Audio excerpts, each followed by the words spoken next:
Tim Bosma. On the evening of May 6, 2013, a 32-year-old contractor in Ancaster, Ontario, climbed into his own truck with two strangers for a test drive. His wife, Charlene, watched from the driveway. He told her he would be right back. He was never seen alive again. His body was incinerated that same night in a commercial livestock incinerator branded the Eliminator. And the man who owned that machine turned out to be a serial killer who had already taken 2 other lives. Timothy Bosma was a church-going family man from Ancaster, within Hamilton. He had built his family home with his own hands and attended Ancaster Christian Reformed Church. He was married to Charlene, and they had a 2-year-old daughter. The family was planning to move to nearby Brantford and was trying for a second child. Money was tight, so Tim listed his black 2007 Dodge Ram pickup truck for sale on Kijiji and Auto Trader for $24,000. Charlene later described the truck as a lemon that was frequently breaking down. Dellen Millard, born August 30th, 1985, was the wealthy only child of Wayne Millard and Madeline Burns. His grandfather, Carl Millard, had founded Millard Air, a charter aviation company. At 14, Millard set a world record as the youngest person to fly both a helicopter and fixed-wing plane solo on the same day. He owned over $4 million in real estate, including an $850,000 100-acre farm in Ayr, Ontario. Despite this wealth, Millard organized nighttime missions, stealing equipment purely for the thrill. He carried a distinctive satchel bag and had the word ambition tattooed on his wrist. Mark Smythe, born August 13, 1987, came from a middle-class family in Oakville. He had a criminal record for petty offenses, including possession and impaired driving. He sold contraband for a living and was an aspiring rapper. Smythe's girlfriend, Marlena Meneses, later described his relationship with Millard. Mark cared for Dellen more than any other person. He was in love with him. On May 4th, a caller using a prepaid burner phone contacted Bosma about the truck. On May 6th, Millard and Smythe arrived at the Bosma home on foot around 9:20 p.m., claiming a friend had dropped them off. One wore a bright orange shirt. The other had a red hoodie pulled over his head. Tim asked Charlene, "When they come, should I go with them?" She replied, "Yes, you should, because we want the truck to come back." During the test drive, Bosma was shot with a Walther PPK pistol. Both Millard and Smythe later blamed each other for pulling the trigger. Shortly after midnight, surveillance footage from a business near Millard's hangar at the region of Waterloo International Airport captured a truck pulling a trailer, closely followed by an SUV. Bosma's body was incinerated that night in the livestock incinerator at the Millard Air hangar. By 10:30 p.m. on May 6th, Charlene had called police. The hashtag #FindTimBosma trended across Canada. On May 9th, his deactivated cell phone was found in Brantford. Charlene made an emotional public plea. "It was just a truck, a stupid truck. You do not need him, but I do. Our daughter needs her daddy." On May 10th, police identified Millard after a previous test drive witness described a man with an ambition tattoo and satchel bag. Simultaneously, a Millard Air employee recognized Bosma's truck from news coverage, photographed the VIN, and sent it to Crime Stoppers. It matched. Millard was arrested May 11th. On Mother's Day, May 12th, Bosma's truck was found inside a trailer at Millard's mother's home in Kleinburg, with its seats ripped out. Police found gunshot residue, Bosma's blood, and Millard's fingerprints throughout the vehicle. Burned bone fragments were recovered from the incinerator on Millard's farm. Smythe was arrested May 22nd minutes after Tim Sunny Bosma's memorial service. The trial began February 1st, 2016, at the John Sopinka Courthouse in Hamilton. Nearly 100 witnesses testified. On June 17, 2016, after 5 days of deliberation, both were found guilty of first-degree murder. Each received life imprisonment with no parole eligibility for 25 years. In June 2023, the Ontario Court of Appeal dismissed both appeals. In November 2025, Millard was transferred from maximum security Mill Haven to medium security Beaver Creek Institution in Gravenhurst. The Bosma family expressed outrage, calling Millard a psychopath monster. Charlene later revealed that Tim's remains were returned to her in a small box, no bigger than a shoebox. A truck listing on Kijiji led to a man's death and uncovered a serial killer. But the next case reveals who Millard had already taken before Tim Bosma ever posted that ad. Laura Babcock. On the evening of July 3, 2012, a 23-year-old woman in Toronto got into a car at Kipling subway station with a man she had been seeing on and off for years. At 7:03 p.m., she made her last outgoing call to check her voicemail. At 7:30 p.m., the man texted his associate, "I'm on a mission, back in 1 hour." After that, her phone went permanently silent. Her body has never been found. But a rap song recorded on her own iPad would help convict the men who killed her. Laura Babcock, born February 12, 1989, was a University of Toronto graduate with a degree in English and drama. Friends described her as bubbly, outgoing, and full of whimsy. She called friends constantly, sometimes 20 times a day, loved her Maltese dog Lacey, and liked to meow in public to make people laugh. She struggled with anxiety, depression, and borderline personality disorder. By spring 2012, she was homeless, couch surfing, and had briefly worked for an escort service in downtown Toronto. Babcock had met Dylan Millard at Toronto's Brunswick House pub in late 2008. They dated briefly, then became friends and occasional lovers. In February 2011, Millard began dating Christina Nudga, but continued seeing Babcock. An intense jealousy erupted. On Babcock's 23rd birthday, Nudga texted her, "Happy birthday. A year ago today was the first time I slept with Dylan." The critical text came on April 17, 2012, when Millard wrote to Nudga about Babcock. "First I'm going to hurt her, then I'll make her leave. I will remove her from our lives." In another exchange, he compared Babcock to herpes he was going to get rid of. Nudga responded, "I don't know why, but when you say things like that, I feel really loved and warm on the inside." On July 2, 2012, Millard purchased a .32 caliber Smith & Wesson revolver. In the days before her disappearance, Babcock and Millard's phones made contact over 110 times. On July 3rd, Millard picked her up at Kipling Station and drove her to his Etobicoke home. The next day, July 4th, Millard ordered a rush delivery for a new mattress and took a phone photo of a large object wrapped in a blue tarp. His calendar later included the note, "Barn smell check." When his commercial livestock incinerator arrived on July 5th, Millard and others worked to get it operational. On July 23rd, Millard texted Smish, "BBQ has run its warm-up. It's ready for meat."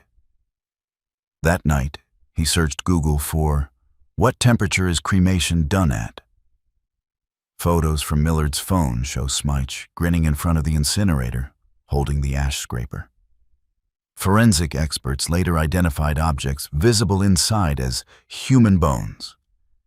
But here is one of the most disturbing pieces of evidence in Canadian criminal history. On July 23rd and 24th, a rap song was composed on Babcock's own iPad, which had been renamed Mark's iPad. The lyrics: "The bitch started off all skin and bone. Now the bitch lay on some ashy stone." Smitch performed the rap on video recorded with Millard's phone. He later told two friends it was real. How do you write a song about what you did and perform it on the victim's own device? Babcock was only connected to Millard after his arrest for Tim Bosma's killing in May 2013. Police found Babcock's red duffel bag and the renamed iPad at Smitch's home. From Naudga's bedroom, they recovered 65 handwritten letters from Millard containing incriminating admissions. The trial began October 23, 2017. Millard represented himself, which allowed him to cross-examine Babcock's grieving father Clayton directly, asking, "Are you nervous? This can't be easy for you, being questioned by me, considering I'm the accused." On December 16, 2017, both were found guilty of first-degree murder despite the fact that Laura Babcock's body was never found. Babcock's parents spent 18 months trying to obtain a death certificate, since the coroner could not issue one without remains. They received voter registration cards for Laura in 2018 and 2019. In December 2019, Ontario amended the Vital Statistics Act with a regulation called Laura's Law to make it easier to register someone as deceased when no remains are found. Premier Doug Ford personally delivered the death certificate to the family, a rap song on a stolen iPad, and a body that was never found. But the investigation into Millard was not finished. The next case reveals what police discovered when they looked backward in time. Wayne Millard. On November 29, 2012, a man called police and told them he had found his 71-year-old father dead in bed with a gunshot wound through his left eye. The coroner ruled it a self-inflicted act within 2 days. The case was closed, but when the son was arrested 5 months later for the murder of Tim Bosma, investigators went back and looked at the evidence again. What they found changed everything. Wayne Millard, 71, was a professional airline pilot who worked at Air Canada and led the family aviation business, Millard Air. His father, Carl, had founded the company in 1963 as a charter airline at Toronto Pearson International Airport. After the airline went bankrupt in 1990, the family pivoted to aircraft maintenance. By 2012, Wayne was rebuilding the business as Millard Air MRO at a massive new hangar at the region of Waterloo International Airport. On November 1, 2012, less than a month before his death, he received a crucial Transport Canada certification. Airport manager Chris Wood testified Wayne was very excited, very happy. On the night of November 29th, Dellin told police he found his father dead in his bedroom at approximately 6:30 p.m. Wayne lay on his left side in bed with a single gunshot wound through his left eye. A .32 caliber Smith & Wesson revolver was found inside a Lululemon bag wedged between the bed and dresser. Coroner Dr. David Evans ruled it self-inflicted within 2 days, noting Dellin appeared very calm and didn't appear upset at all. Dellin told detectives his father had been depressed and was an alcoholic who never sought treatment. But the ruling was deeply flawed. A gunshot wound through the eye is extraordinarily rare in such cases. The coroner himself had never seen one before. The gun was found in a bag beside the bed, a position impossible for Wayne to have placed it after an instantly incapacitating shot. No, one tested the gun for DNA or fingerprints. No toxicology was performed. The coroner told a homicide detective the scene appeared suspicious, but the detective said they would follow up in the morning. They never did. If you have made it this far and enjoy deep dives like this, make sure to subscribe and hit the notification bell so you never miss one of these. After Dellen's arrest for Tim Bosma's killing in May 2013, Toronto police reopened the case. The forensic evidence was overwhelming. DNA testing revealed Dellen's DNA on the gun's grip, with a 1 in 5 quadrillion chance of belonging to someone else. Wayne's DNA was not on the gun at all. Cell phone records placed Dellen at his father's home from approximately 1 a.m. until after 6 a.m. on the night of the death, despite his alibi that he was at Smish's house in Oakville. A crime scene reconstructionist testified the gun position and wound were very unlikely to be self-inflicted. Forensic pathology indicated Wayne's eye was closed when shot, consistent with being killed while sleeping. Not a single person besides Dellen corroborated claims of depression. Wayne's girlfriend testified he was in good spirits. On April 10, 2014, Dellen was charged with first-degree murder in his father's death. The judge-alone trial before Justice Maureen Forrestal began in May 2018. The Crown argued Dellen killed his father to escape the aviation business and protect his inheritance from being consumed by the massive hangar project. After Wayne's death, Dellen immediately fired all Millard Air employees, canceled the Transport Canada certification, and shut the business down. On September 24, 2018, Justice Forrestal delivered a devastating verdict. I am satisfied beyond a reasonable doubt that Dellen Millard killed his father by shooting him in the left eye as he slept. I can find no theory consistent with innocence. On December 18, 2018, Millard received his third consecutive life sentence. He rolled his eyes and smirked as he was led away. 3 killings in under a year. Laura Babcock in July 2012, a former lover. Wayne Millard in November 2012, his own father. Tim Bosma in May 2013, a complete stranger.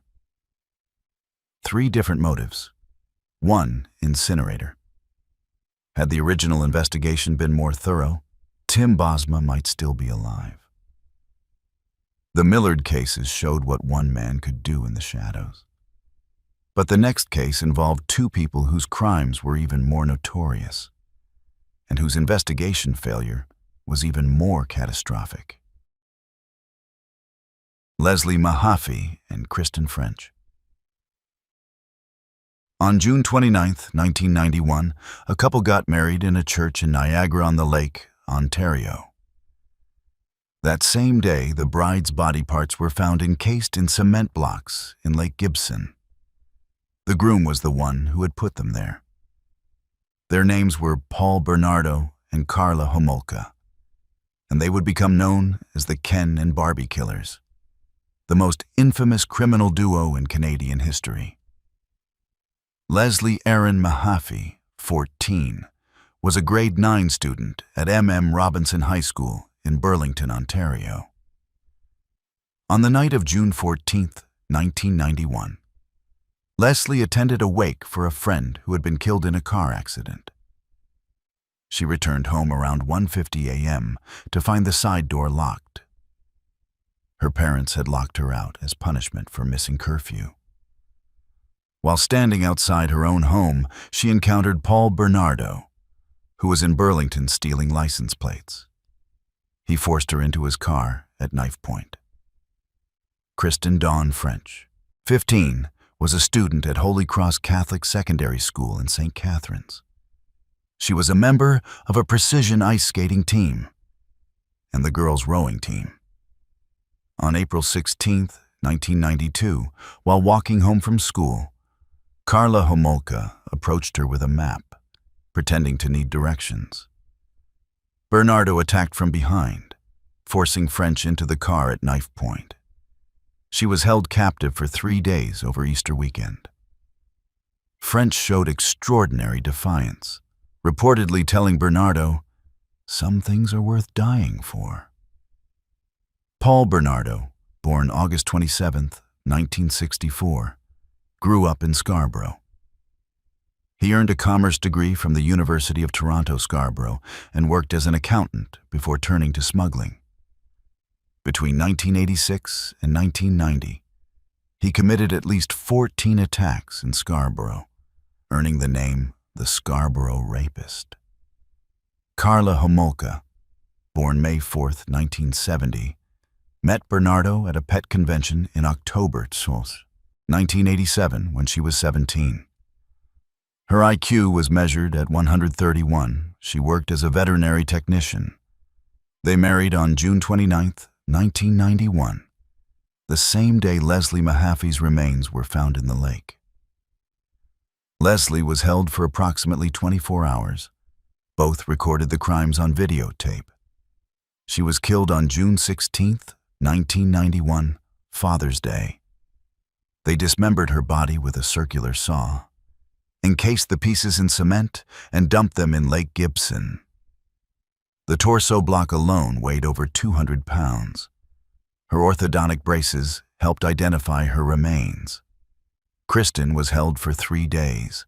After killing her on April 19, 1992, they washed her body, cut off her hair, and attended Karla's family Easter dinner that same evening. Her body was found in a ditch in Burlington on April 30th. But here is the investigative failure that allowed all of this to happen. In November 1990, Bernardo voluntarily provided DNA samples to police investigating the Scarborough attacks. Those samples sat untested for over 25 months at Toronto's Centre of Forensic Sciences. During that time, he committed more attacks and killed 2 girls. Justice Archie Campbell's 1996 report found systemic failures and clashing police egos between Metro Toronto Police and the Green Ribbon Task Force. What followed became known as the Deal with the Devil. After Karla was hospitalized from a severe beating by Bernardo in January 1993, she revealed his crimes.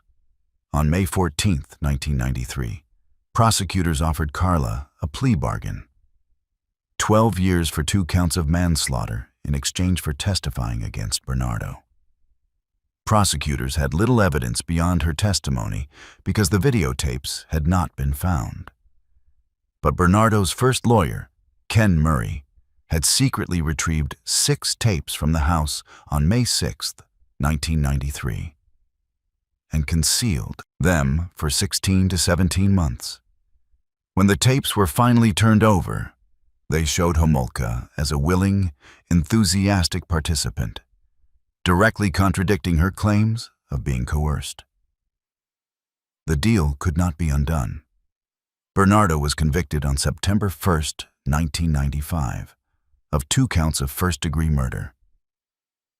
He received life imprisonment with a dangerous offender designation.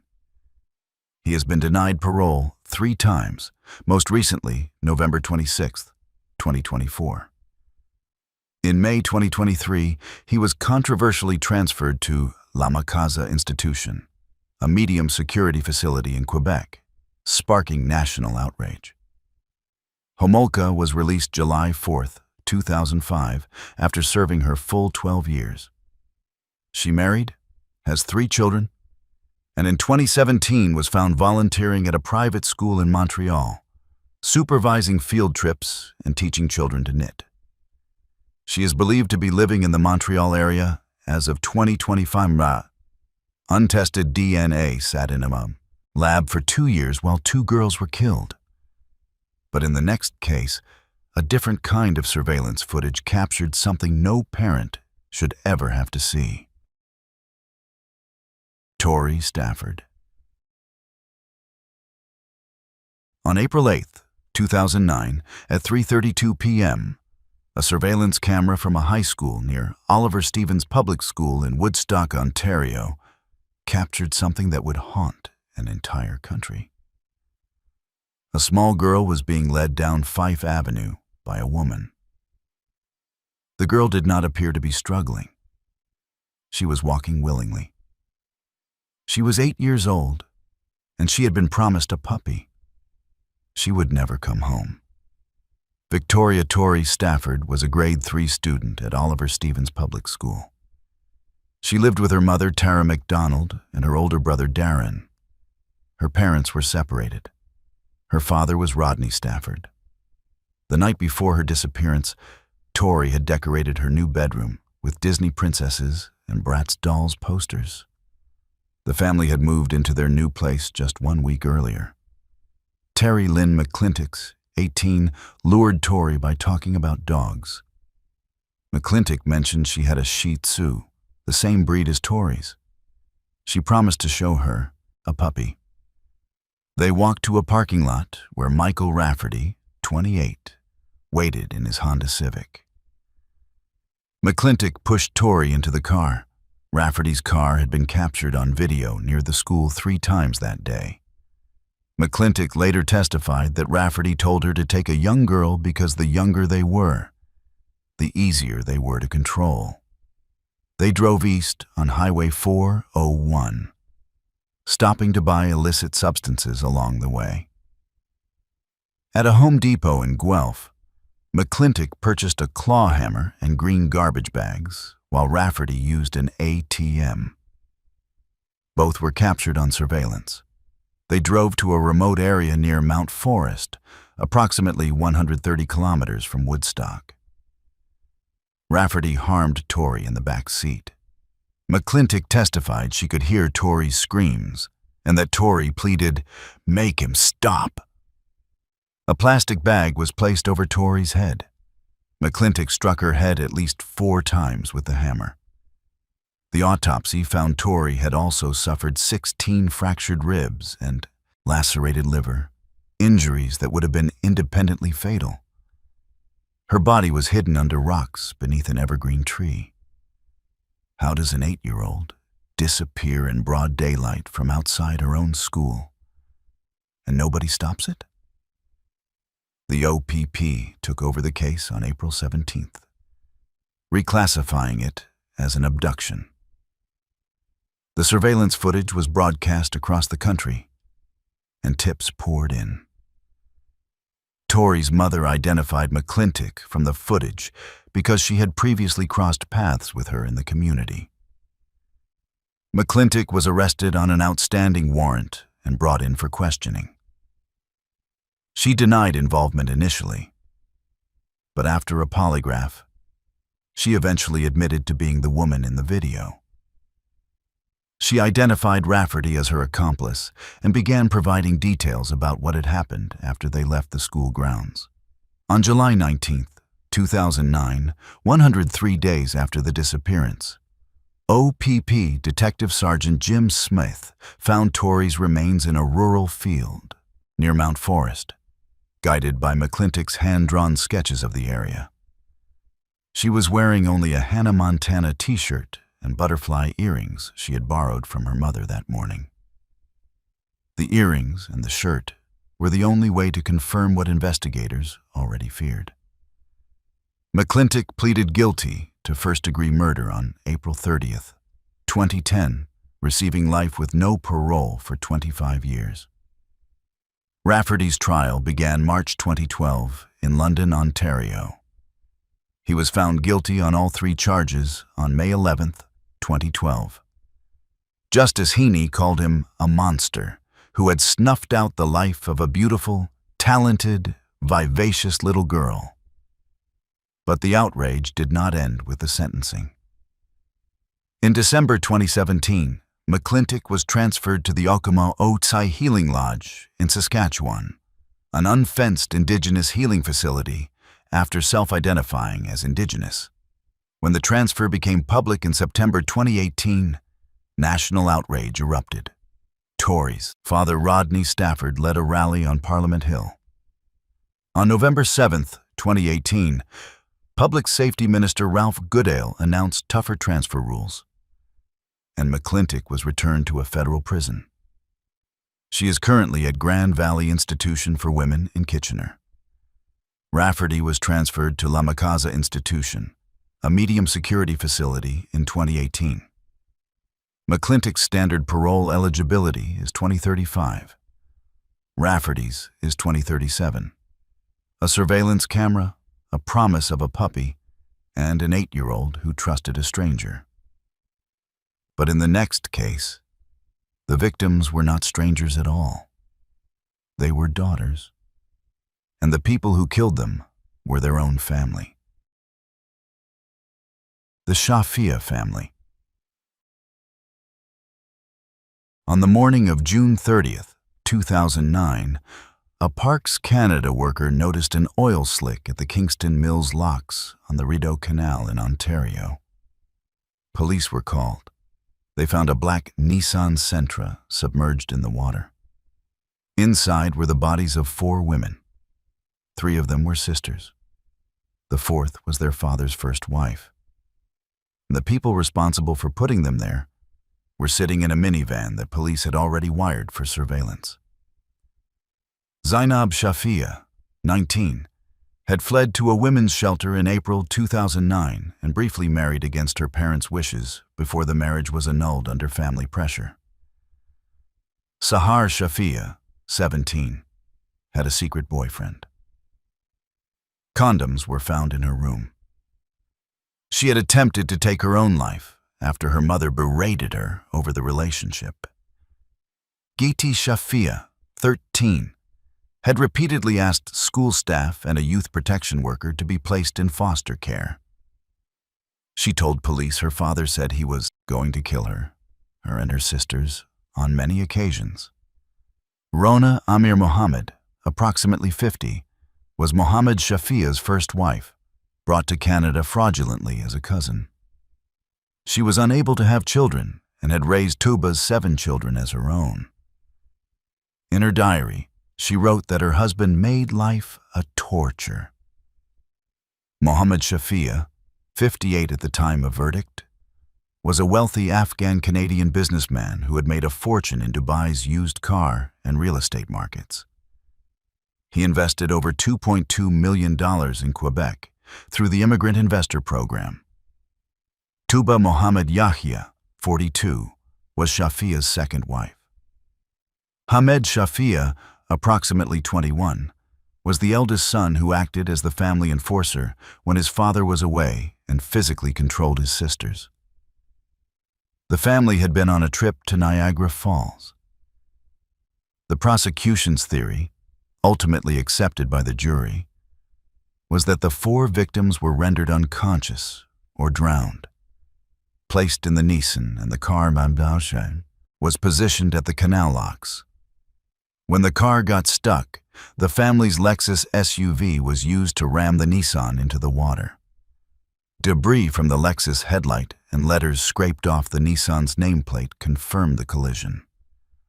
The car's path required navigating past a locked gate, over a concrete curb, and making 2 U-turns. It could not have reached the water by accident. 3 weeks after the discovery, police installed surveillance equipment in the Shafia family's minivan. The recordings captured Mohammed Shafia making statements that would seal his fate. He said, "May the devil defecate on their graves, and I say to myself, you did well. Would they come back to life 100 times? You should do the same again." He also stated, "Even if they hoist me up onto the gallows, nothing is more dear to me than my honor." Computer searches from the family laptop, primarily used by Hamed, included "Where to Commit a Murder," made on June 20th when Hamed's phone placed him in the Kingston area, days before the family was supposed to arrive. What kind of father says he would do it again 100 times? The trial ran from October 2011 to January 2012 before Justice Robert Moranger in Kingston. It was conducted in 4 languages, English, French, Dari, and Spanish. On January 29, 2012, after 15 hours of deliberation, all three were found guilty on all 4 counts of first-degree murder. Justice Maringer declared, "It is difficult to conceive of a more despicable, more heinous crime." All 3 received life imprisonment with no parole for 25 years. Their appeals were dismissed by the Ontario Court of Appeal in November 2016, and the Supreme Court of Canada denied leave to appeal in 2017. Deportation orders were issued for Mohammed Shafia and Tuba Yahya in 2018. All 3 become eligible to apply for parole around July 2034. Perhaps the most disturbing element is the multiple missed opportunities. All 3 daughters had complained to authorities. Geeti told a detective she wanted foster care. Sahar attempted to end her own life. But when the girls were interviewed in front of their parents, they stopped talking. A detective's file on Geeti was closed for insufficient evidence. A few months later, all 3 girls were dead. A wiretapped confession in a minivan, and 3 daughters who asked for help that never came. But the next case is one of the most baffling in Canadian history, because more than 8 years later, nobody knows who did it. Barry and Honey Sherman. On December 15, 2017, a real estate agent showing a mansion in North York, Toronto, walked into the indoor pool area and discovered something that would launch the most expensive unsolved investigation in Canadian history. 2 bodies were seated side by side on the floor, legs stretched out, with black leather belts looped around their necks and tied to a metal pool railing, holding their heads upright. Rigor mortis had set in. They had been dead for approximately 36 hours. Barry Sherman, 75, was the founder, chairman, and CEO of Apotex Inc., Canada's largest generic pharmaceutical company, with over 10,000 employees and approximately $1.5 billion in annual revenue. His net worth was estimated at $3.2 billion by Forbes. He held a PhD in astrophysics from MIT and was a member of the Order of Canada. He was notoriously litigious. Apotex filed an estimated 1,200 cases against the government. Sherman himself once told employees the company was primarily a legal company that sold medications on the side. He once mused openly, "The branded drug companies hate us." The thought once came to my mind, why didn't they just hire someone to knock me off? Honey Sherman, born Reich, was 70. The daughter of Polish-Jewish Holocaust survivors, she was deeply involved in Toronto's Jewish community, served on boards including Mount Sinai Hospital and Baycrest, and was a major philanthropist. The couple had 4 children. Their mansion at 50 Old Colony Road was listed for $6.9 million at the time of discovery. Both were seated by the pool with belts holding their heads upright. Marks on both wrists indicated their hands had been bound at some point, though no restraints were found at the scene. A faint garrote mark beneath each belt suggested a thinner ligature was the actual instrument used. The estimated time of death was December 13th, approximately 36 hours before discovery. Toronto police initially framed the case as a situation where one partner had harmed the other and then themselves. The family was incredulous and hired Dr. David Chiasson, Ontario's former chief forensic pathologist, who conducted a private second autopsy and concluded it was a double-targeted killing. On January 26, 2018, 6 weeks after discovery, police officially reclassified the case. But the investigation itself was riddled with problems from the start. The family's private investigators found that police had not vacuumed the crime scene. Missed 25 palm and fingerprints. Missed evidence of front door lock tampering. Delayed canvassing the neighborhood for days, and that the lead detective took 4 days to even visit the scene in person.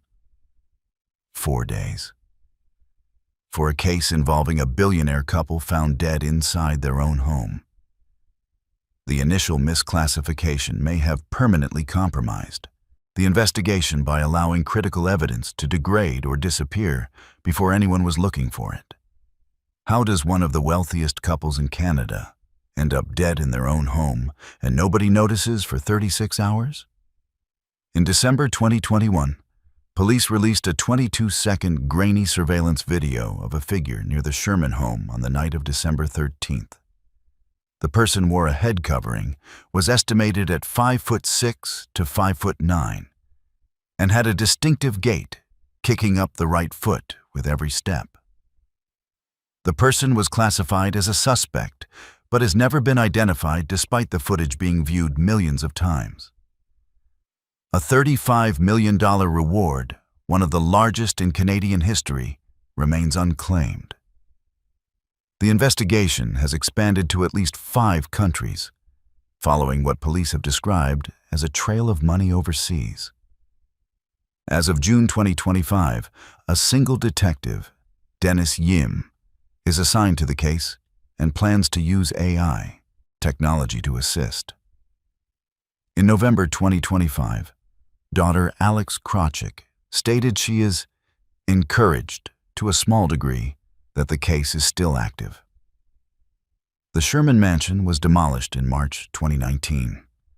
Apotex was sold in April 2023 for approximately 3 to 4 billion Canadian dollars. The case remains unsolved as of April 2026, more than 8 years after the deaths. A $35 million reward and still no answers. But the next case is also unsolved. And in a much smaller community, the silence is just as deafening. Sonia Varishkin.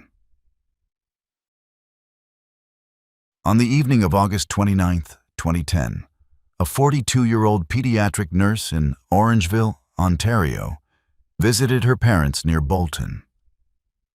Once home, she called her mother and left a voicemail asking if she could bake a cake for a visiting friend. It was the last time her mother heard her voice. That night, a neighbor reported hearing yelling and tires screeching. The next morning, Sonia did not show up for work.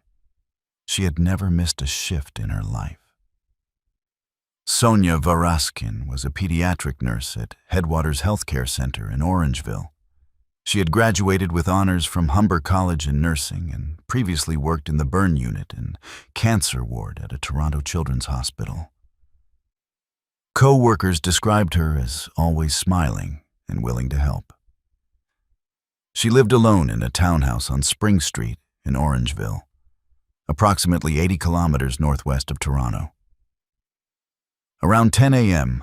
on August 30th, Orangeville police found her white Toyota Corolla abandoned behind a business on Broadway in downtown Orangeville, less than a mile from her home.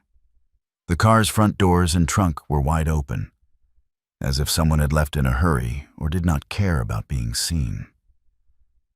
Blood smears were found on the rear bumper. At her townhouse, police found a large amount of blood inside the home and on the front steps. There was no sign of forced entry, which meant either the door was unlocked or the person responsible was someone Sonia knew well enough to open the door for. Her beige-fitted bed sheet and comforter were missing from the bedroom, believed to have been used to wrap and transport her body. On September 5, 2010, a man walking his dog found human remains in a wooded area off Beech Grove Side Road near Caledon, approximately 12 to 13 kilometers from her home. The remains were confirmed as Sonia's on September 7th. The remote location suggested the person who brought her there knew the back roads of Dufferin County well, who would target a nurse who lived alone, had no known enemies, and whose biggest concern that evening was whether her mother could bake a cake for a friend. The OPP conducted a 3-day investigative summit in December 2010, involving 25 investigators and behavioral science experts from the OPP RCMP and the FBI Behavioral Analysis Unit. Their profile described the person responsible as male, cold-blooded, and very familiar with the Orangeville area. Police believe Sonia was targeted specifically and that the person knew her, though the connection may have been one-sided, meaning she may not have been aware of the person's interest in her. A partial male DNA profile was recovered from the scene, but remains unmatched to this day. Police have described it as a weak sample degraded by hot, rainy conditions during the period between her death and the discovery of her remains. In May 2011, the OPP collected voluntary DNA from over 600 men who knew Verashkin, casting one of the widest nets in the investigation. But no match was found. A size 10 or 11 bloody boot print from a Dakota or Wind River brand sold at Mark's work warehouse was found at the location where her body was discovered. That boot print remains one of the few physical clues. Police also investigated Sonia's activities on dating websites, including Plenty of Fish, looking for anyone who may have been watching her or tracking her movements. The case remains unsolved as of April 2026. Over 1,500 tips have been received and more than 500 people interviewed. A $50,000 provincial reward remains active. In 2025, lead detective Sean Glassford told reporters, "DNA technology is improving almost daily, and investigators hope to utilize new forensic techniques in the near future."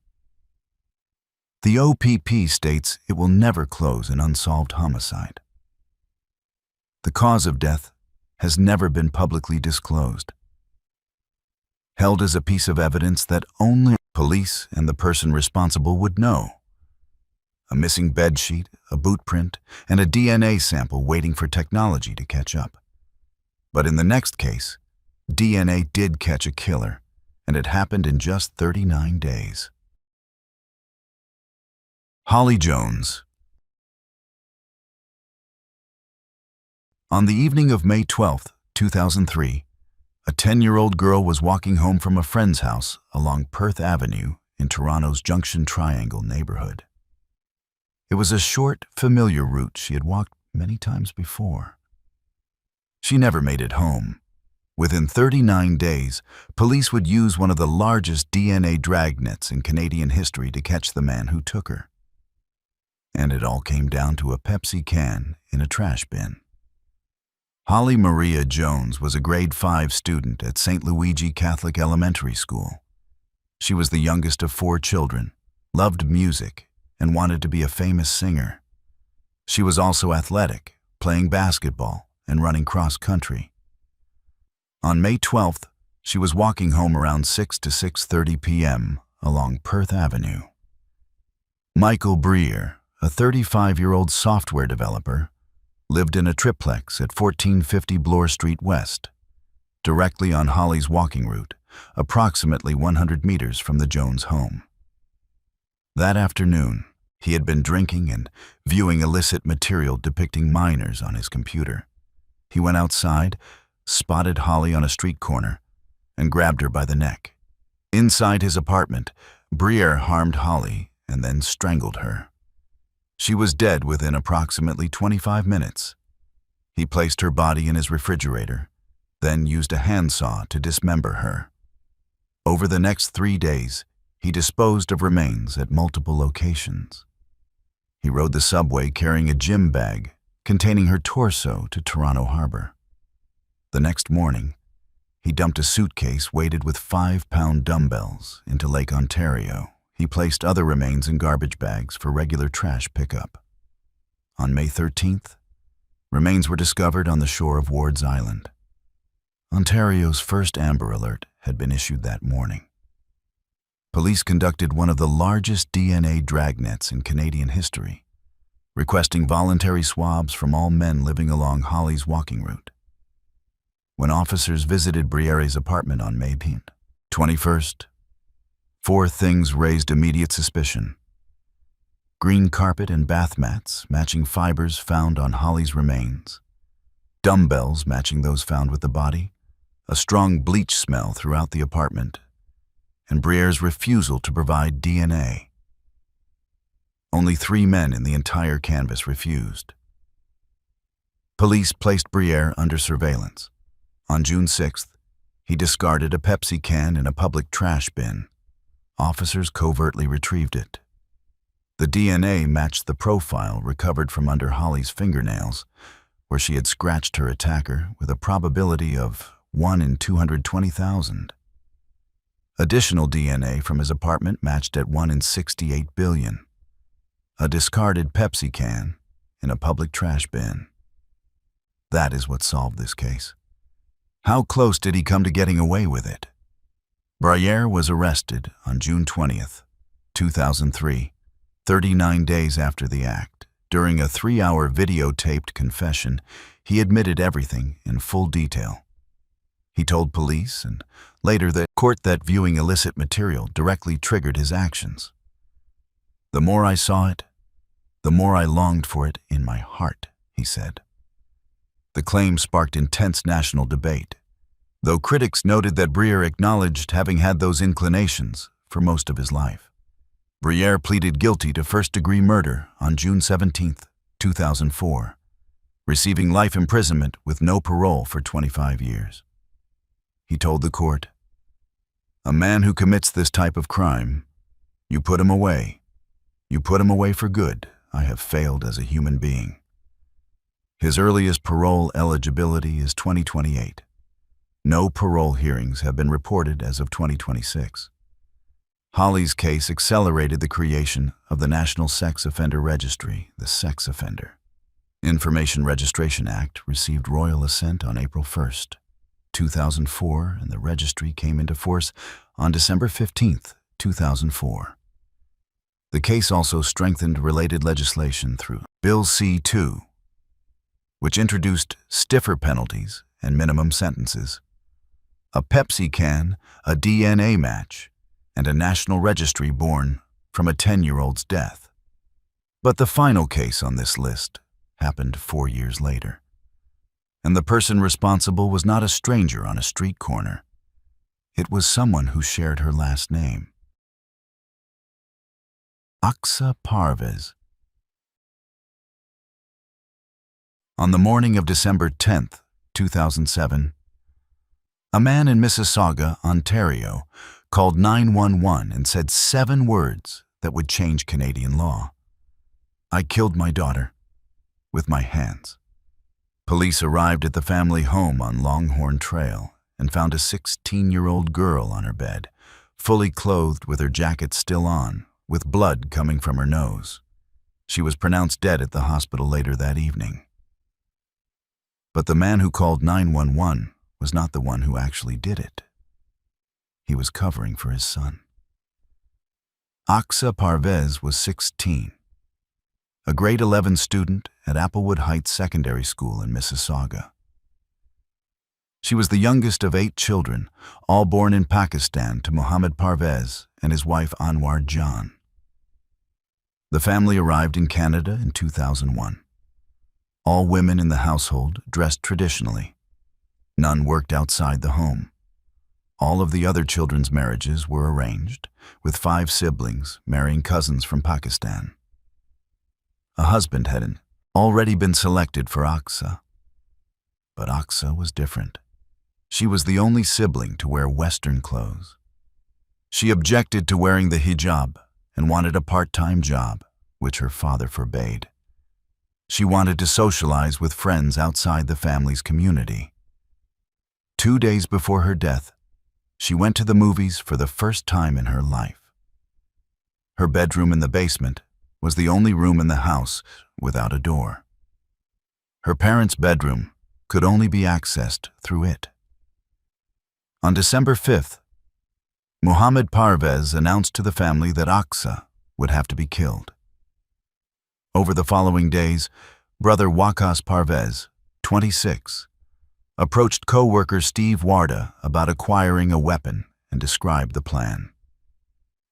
Waqas would do it, and their father would take the blame. He asked Warda about the consequences of taking someone's life in Canada. At approximately 7:20 a.m. on December 10th, Waqas picked up Aqsa at her school bus stop and drove her to the family home. She had been staying with a friend's family since late November to escape the situation at home. At 7:30 a.m., Waqas strangled Aqsa in her bedroom while their father was in the room. 12 people were present in the house. Those in nearby rooms reported hearing no disturbances. Mohammed knocked on his children's doors and told them he had killed Aqsa. He called 911 just before 8 a.m., but the DNA told a different story. Waqas's DNA was found under Aqsa's right-hand fingernails, evidence that she fought for her life in her final moments.